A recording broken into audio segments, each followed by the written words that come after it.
Hello friends.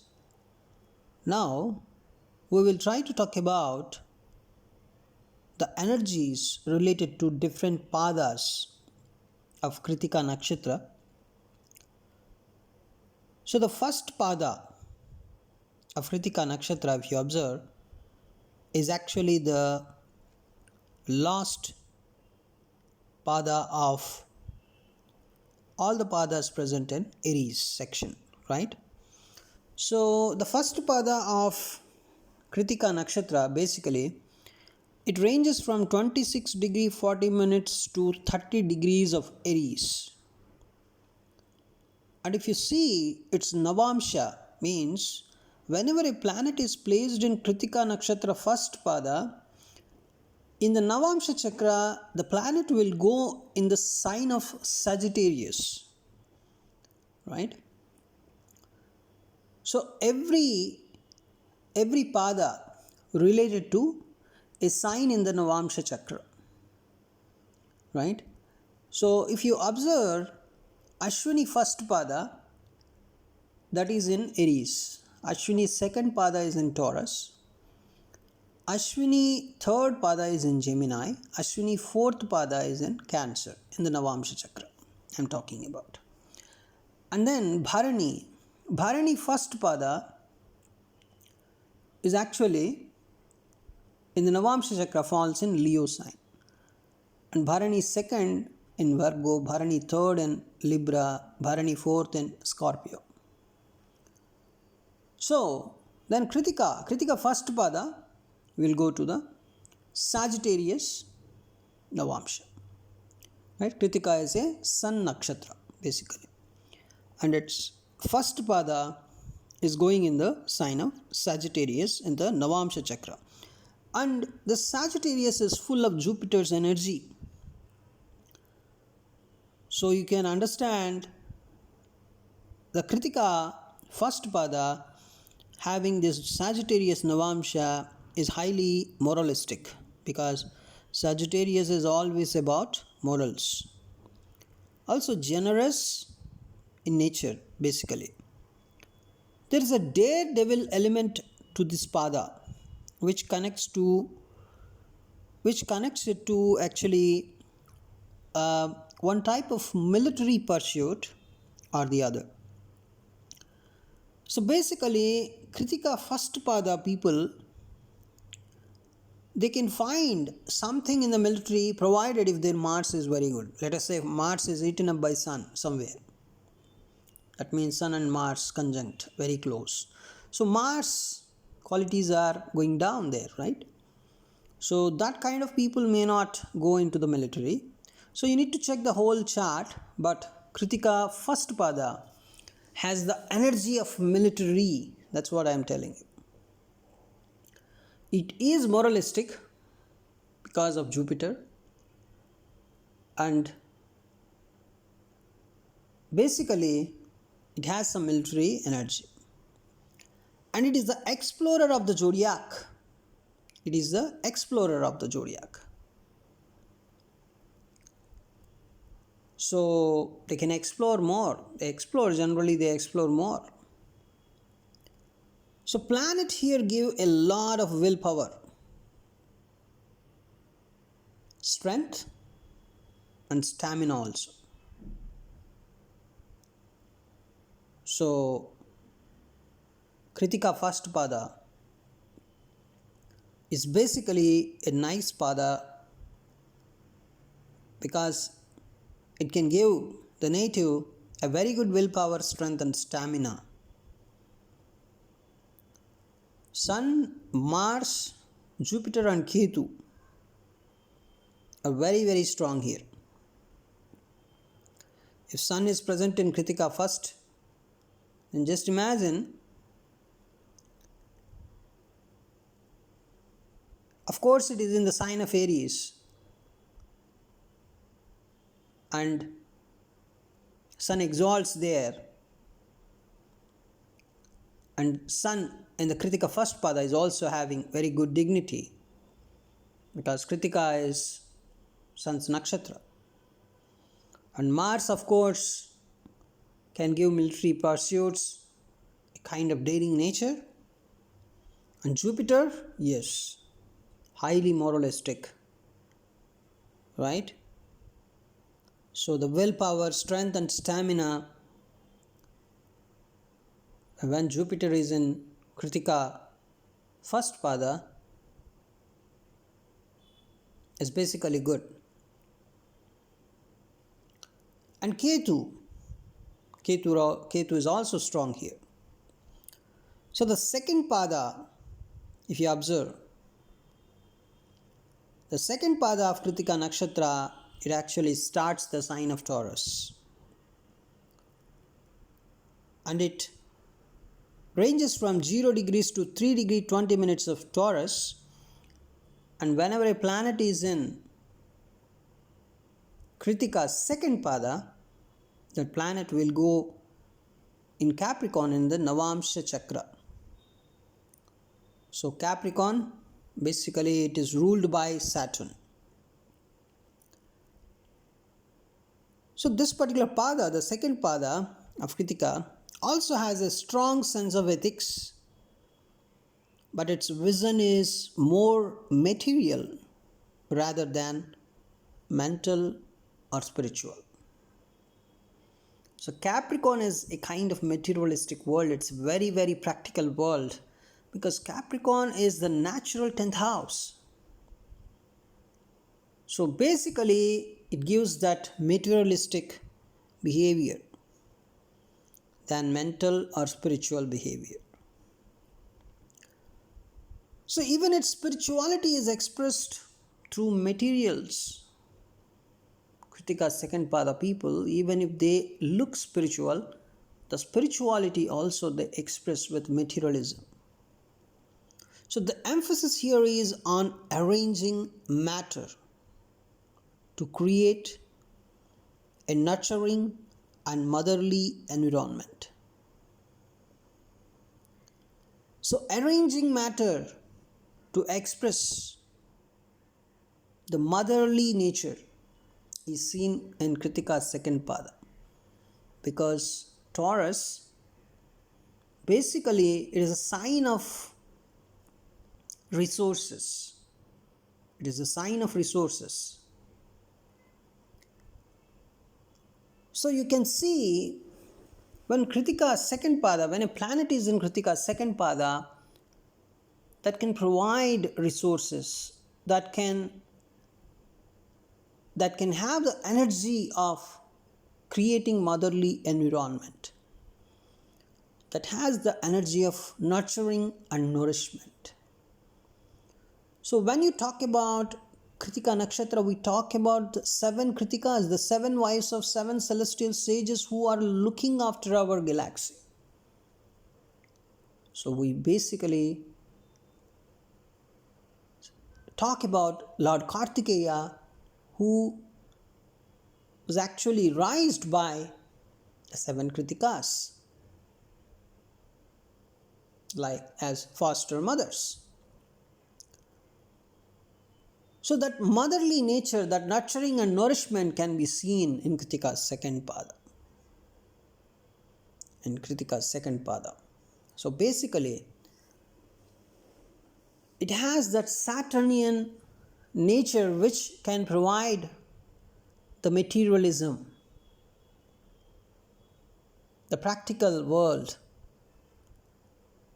So the maternal aspect of Krittika's functioning is at its peak in Krittika's second pada.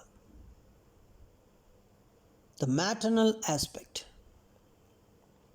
So Krittika's second pada people, maternal, basically. So natives under a strong influence of this pada get and provide sustenance when it matters the most.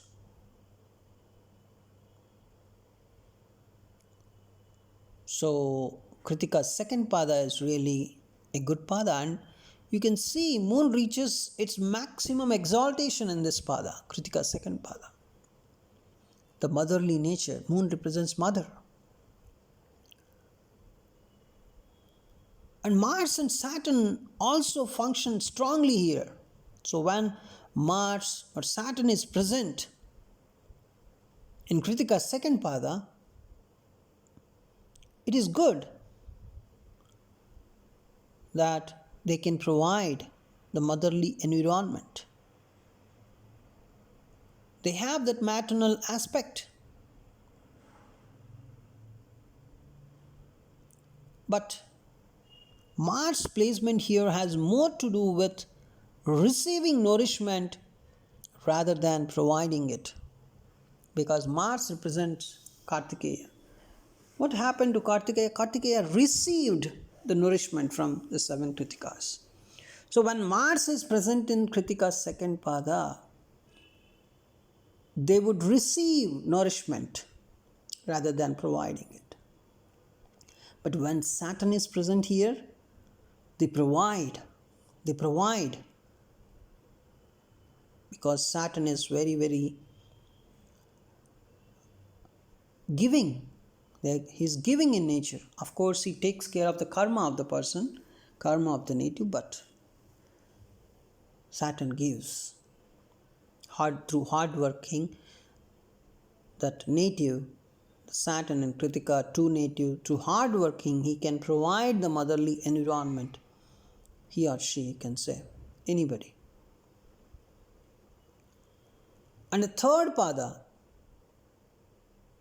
of this particular Krittika Nakshatra ranges from 3 degree 20 minutes to 6 degree 40 minutes of Taurus, and it falls in Aquarius Navamsha.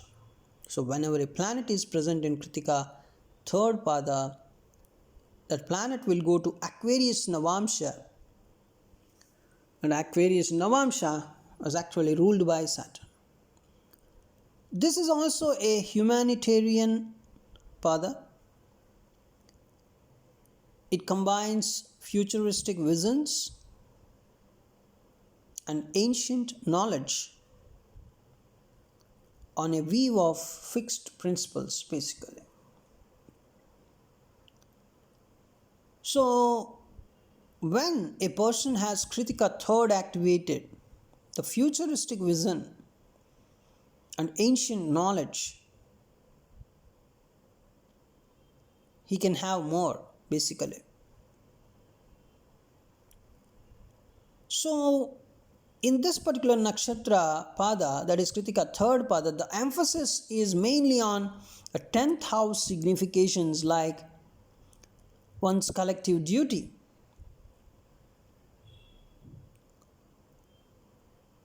So this particular pada, basically, because see, the 10th house significations because of Saturn. Saturn, when he is in Aquarius, he is very much duty minded. Saturn is karma karaka.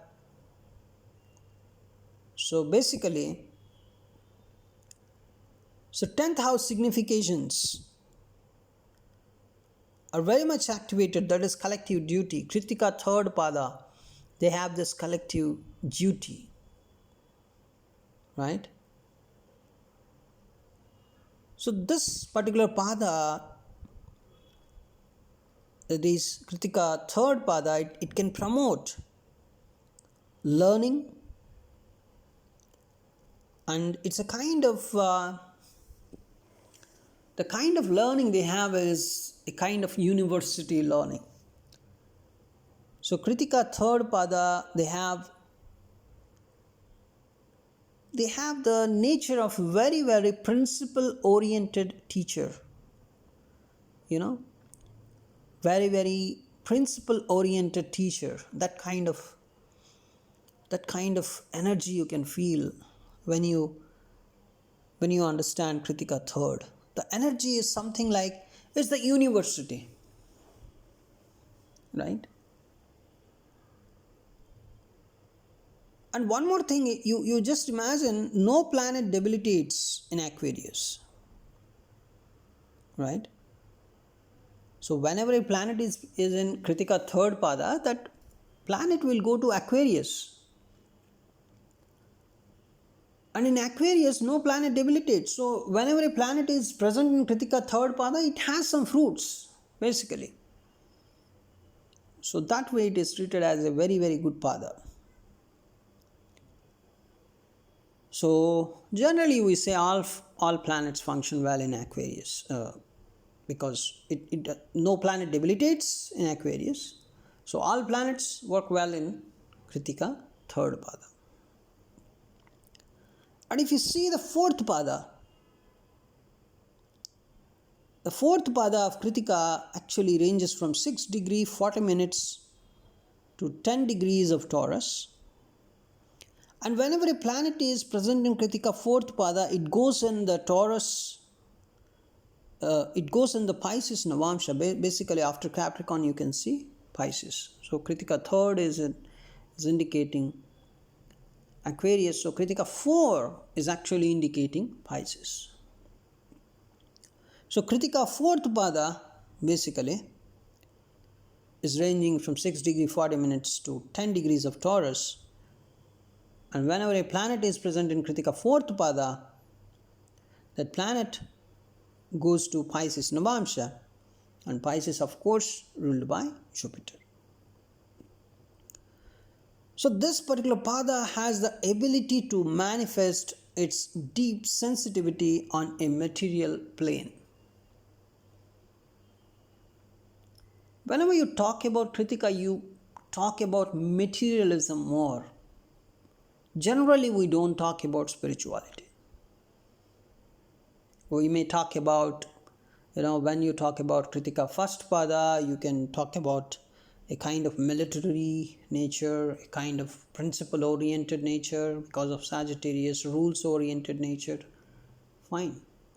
Krittika second, when you talk about Krittika second, moon exalts here, so the person has to provide a lot of motherly nature, motherly environment. So to provide all these things, materialism is needed. Of course, Mars, if Mars is present, the person receives that materialism. If Saturn is present, then the person has to provide that materialism and motherly environment to others. And Krittika third is like an university. It's a teaching, right? As a kind of, they have some kind of futuristic vision. They have some kind of ancient knowledge. So a lot of materialism we talk about when you talk about Krittika. You do not talk about spirituality. Even see, Krittika fourth is indicating the sign of Pisces in the Navamsha, but still we're not talking about, we're not talking about spirituality. We're talking about how they can manifest, the ability to manifest in the material plane.